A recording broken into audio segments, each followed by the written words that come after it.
masuk di bulan Desember, bulan 12, dan perjamuan yang akan datang kita sudah masuk 2024. Dan ayat tadi, kamu adalah garam dunia, itu menjadi perenungan di bulan depan buat kita sekalian, bagaimana kita menjadi berkat dengan mengandalkan Tuhan. Hari ini saya mau ajak kita sekalian melihat teks kita.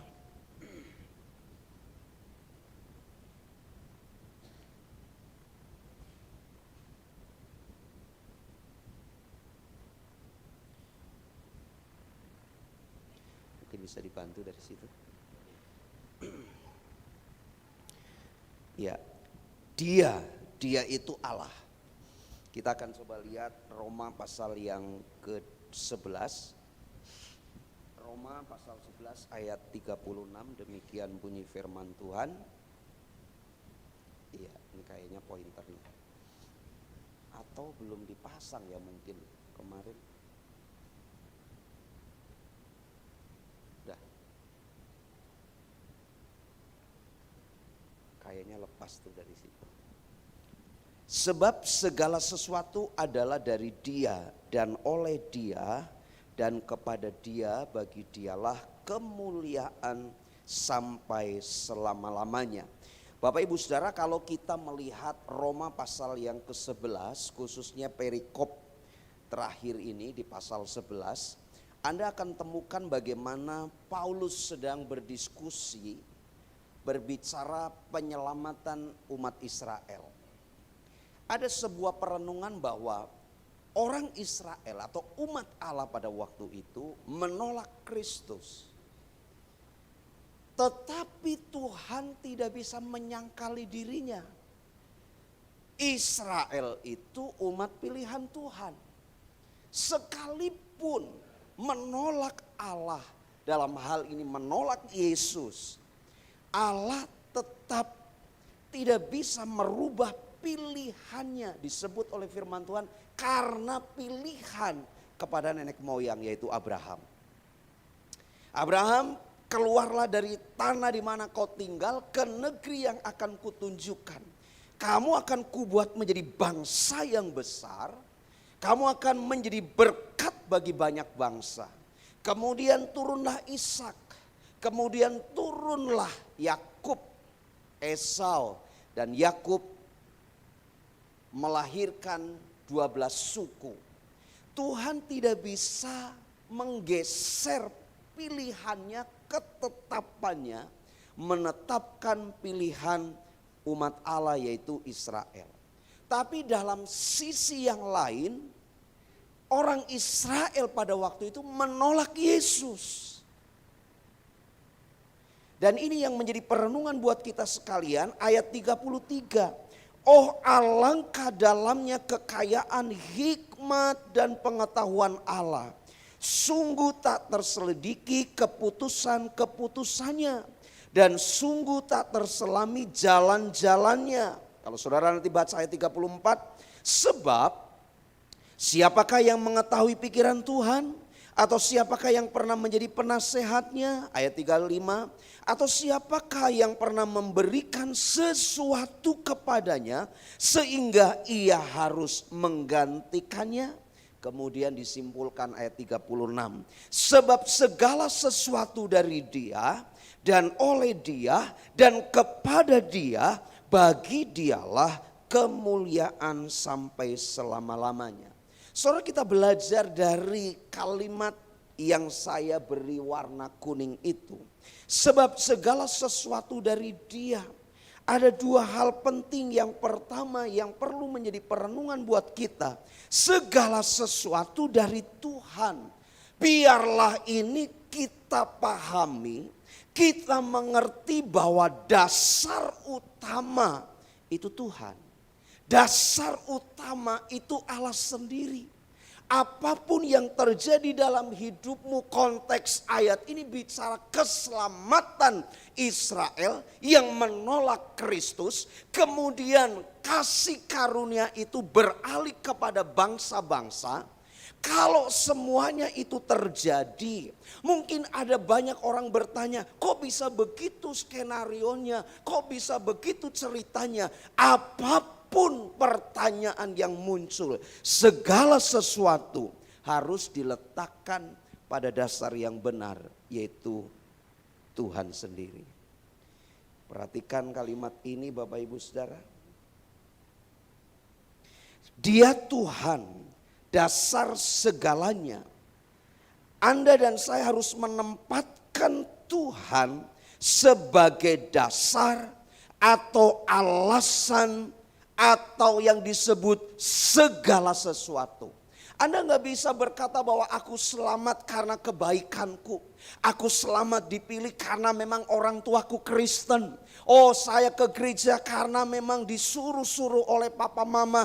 Oh, saya ke gereja karena memang leluhurku Kristen. Apapun alasannya bagi manusia dengan mendata banyak opini, banyak mungkin prediksi, banyak hal-hal dicantumkan di situ. Kita kembali kepada firman.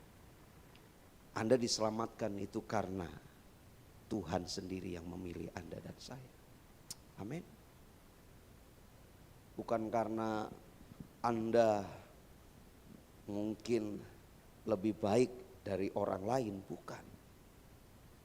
Bukan itu pilihan Tuhan atas hidup kita, tapi mutlak karena kasih karunia. Amin. Coba pegang dada kita, bilang begini, saya anak Tuhan. Hidupku harus fokus sama Tuhan. Amin. Pak, fokus sama Tuhan itu kan kalau pendeta hamba Tuhan. Saya kan bukan, saya pekerja. Justru tadi di tempat pekerjaanmu Anda bisa fokus sama Tuhan. Di tempat di mana Anda berada, Anda harus tetap fokus sama Tuhan. Amin. Amin. Saudara, karena ini cepat ya, ini sudah jam 9 nanti, ini siang banget gitu ya, gak apa-apa. Yang pertama perlu kita sadari, segala sesuatu dibangun di atas dasar Kristus adalah Tuhan. Saya jadi pendeta bukan karena keluarga saya dulu majelis gereja, salah satu di sinode tertentu pada waktu itu. Kami bukan dari GBI. Saya jadi pendeta bukan karena papa mama saya pernah bernasar. Setelah dia jatuh hati sama Tuhan tahun 75, dia habis-habisan cinta Tuhan, bahkan sering menerima mahasiswa-mahasiswa sekolah teologi dari sinode kami pada waktu itu. Tinggal di rumah sebulan, bahkan hampir 2 bulan, pas liburan panjang mereka praktek. Saya banyak belajar dari mahasiswa yang pada waktu itu. Tapi saya jadi pendeta bukan karena nasar orang tua saya. Sebab saya masuk sekolah Alkitab, 1 tahun itu perjuangan yang luar biasa. Semester pertama saya hampir terjebak dalam sebuah pemikiran, pada mulanya Allah, sebelum Allah itu siapa. Itu 1 semester mengganggu saya dan saya tidak konsentrasi. Dan akhirnya saya taklukkan kepada firman Tuhan, tidak perlu bertanya sebelum Allah siapa. Karena teks berkata pada mulanya Allah, berarti dia sumber segalanya. Masuk semester kedua saya mulai ragu dengan panggilan. Dan saya sudah setting teman saya untuk antar saya ke terminal, bawa koper besar. Saya setir motor Win pada waktu itu. Ya, saya tidak sebut merek produknya, tapi Winner atau Win apalah gitu ya. Saya setir motor itu. Dan teman saya duduk di belakang bonceng, pegang koper saya mau kabur dari asrama. Dan ternyata saya guling di bundaran terminal Lama Purwokerto. Itu saya guling di situ. Dan lecet-lecet, kemudian teman saya bilang, udah balik lagi aja ke asrama. Akhirnya saya balik ke asrama, besoknya saya dipanggil rektor, kemudian dia panggil saya, nanti pas ini. Kemudian dia bicara panjang lebar.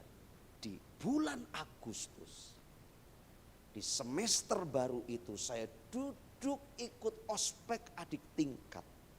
Dan kitab yang dibahas oleh rektor itu Roma pasal 1. Dia bilang begini, Anda adalah orangnya. Dan situ saya bertobat. Saya bilang bukan karena nasar orang tua, bukan karena ini itu. Tapi memang Tuhan panggil dan saya mau setia melayani. Dan mulai dari itu sampai hari ini saya melayani Tuhan. Dasarnya panggilan Tuhan. Dasarnya apa? Tuhan. Anda jadi orang Kristen bukan karena nenek moyangmu.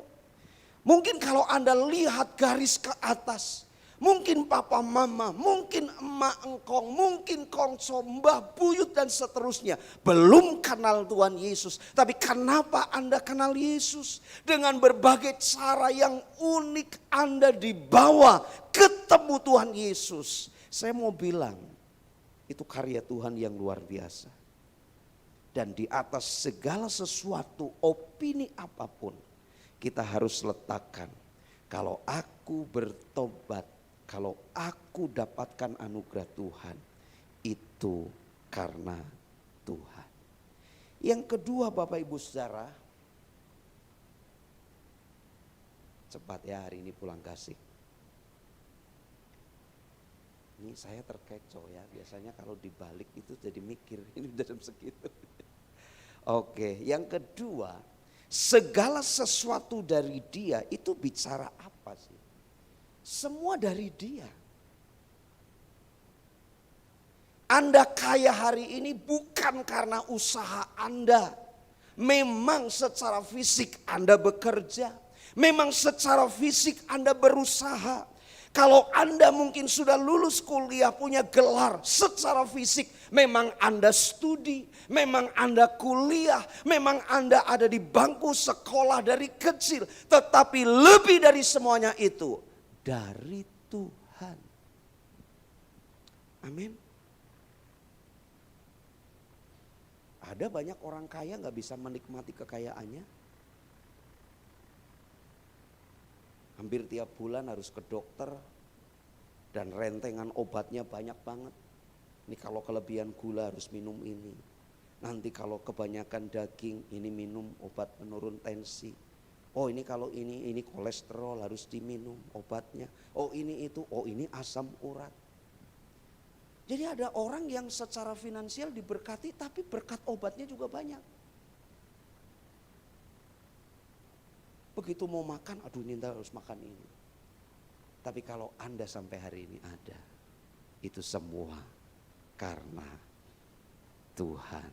Amin. Wah Pak, kalau kayak gitu berarti saya buang obatnya. Oh saya tidak bicara itu. Karena saya punya pengalaman khusus. Saya tingkat 2 tidur di lantai. Dan saya masih ingat kamar kami itu sebelah sananya itu kamar mandi sumur. Jadi bukan sumur pompa, sumur. Karena asrama putra. Itu kita mandikan ya namanya juga pemuda mandi bareng di situ. Timba air, pakai timbanya gebyur dan sebagainya. Jadi Anda bisa bayangkan kamar sebelahnya itu pasti lembab dan dingin. Dan saya tidak perlu sampai setengah tahun. Baru berapa bulan paru-paru saya kena. Dan saya terapi tiap bulan saya ke dokter. Saya kalau lewat sekarang di situ saya masih ingat, oh itu dokter dulu yang periksa saya. Hampir jalan mungkin setengah tahun lebih. Setiap saya pulang dari praktek itu saya pegang resep. Karena saya harus tebus obat. Anda bayangkan zaman itu saya dapat transferan wesel, masih wesel zaman itu. Belum rekening bank, masih wesel. Jadi nanti cap sekolah kampus tanda tangan, saya ke kantor pos antri dicairkan. Setelah dicairkan saya ngantri pergi ke dokter. Saya masih ingat ditransfer orang tua itu 25.000, paling besar pada waktu itu 50 itu sudah haleluya 12 kali. Tapi saya harus berobat dan itu separuh uang berobat saya pakai. Dari hasil saya dapat kiriman wesel. Jadi setiap itu sebenarnya bukan karena saya dipepet untuk beriman yang rohani sekali, enggak. Pikiran saya begini, Lah, aku setiap bulan dapat wesel kok setor buat berobat. Lah terus kapan aku bisa beli ini, beli itu? Dari situ muncul. Tapi saya bilang gak dibelikan, nanti takut sakit saya kanpal. Saya beli lagi. Bulan depan gitu, lama-kelamaan muncul. Hidupku dari Tuhan. Saya bilang begini, kalau aku gak berobat mati ya mati. Tapi kalau aku masih diberi kesempatan pasti pulih sembuh. Jadi saya robek resepnya itu. Mohon maaf Bu Dokter, ya tidak bermaksud, ini pengalaman iman ya. Ini Bu Dokter sekarang ya. Jadi saya robek resep itu. Mulai hari ini aku tidak perlu obat sakit paru-paru lagi, aku sembuh. Waktu jalan itu mikir saudara, waduh, kalau malam kambuh gimana? Tapi nggak peduli, saya pulang ke kos-kosan. Dan sampai hari ini saya sudah cek 2007 saya opnam di Sinar Kasih. Silakan bisa tanya di sana, ada rekam jejak.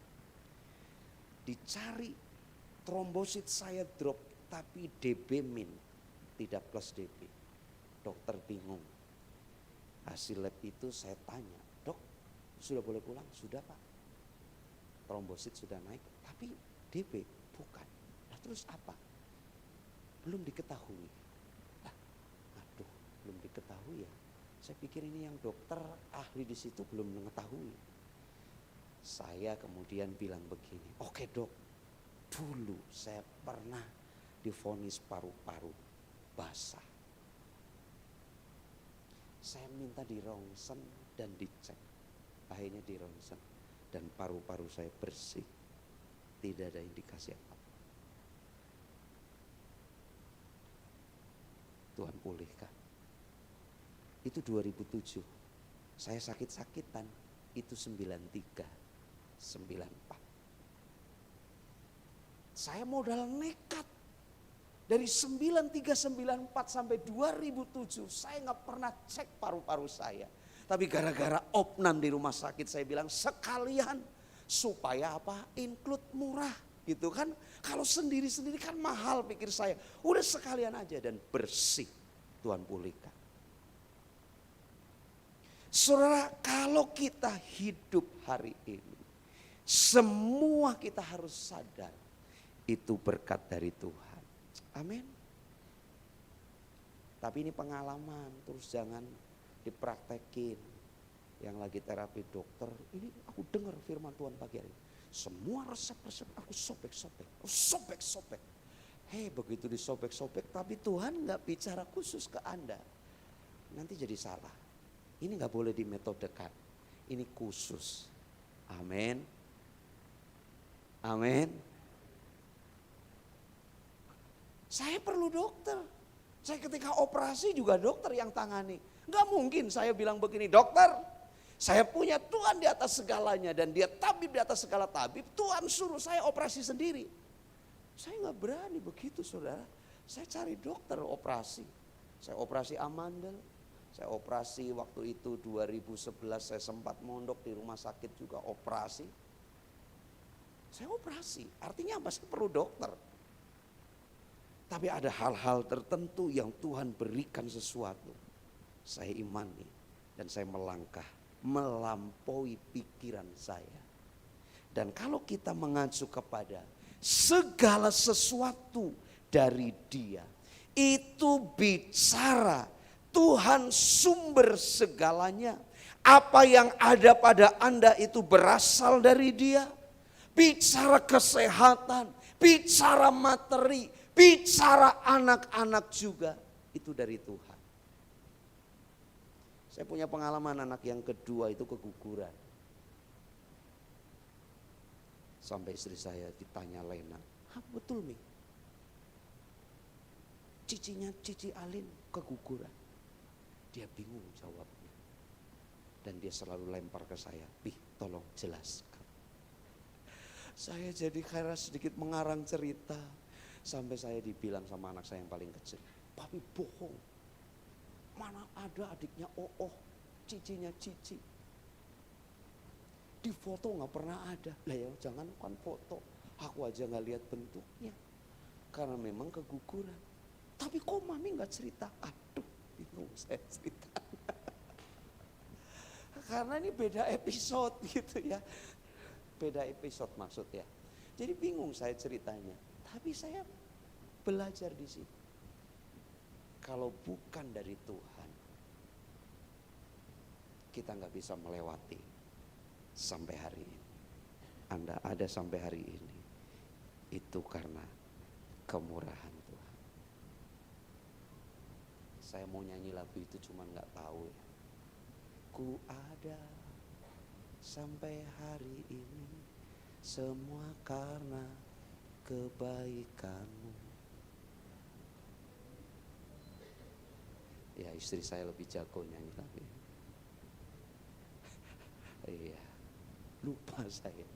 Tapi yuk mari kita coba renungkan. Saudara ambil waktu sejenak, setengah menit tutup mata. Saya tidak mengajari kita untuk jadi hipnotis, enggak. Coba tutup mata, pikirkan yang baik dari Tuhan.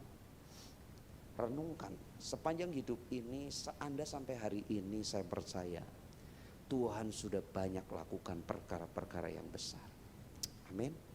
Mari WR singer bisa maju ke depan. Kalau tahu lagu tadi mungkin bisa dinyanyikan.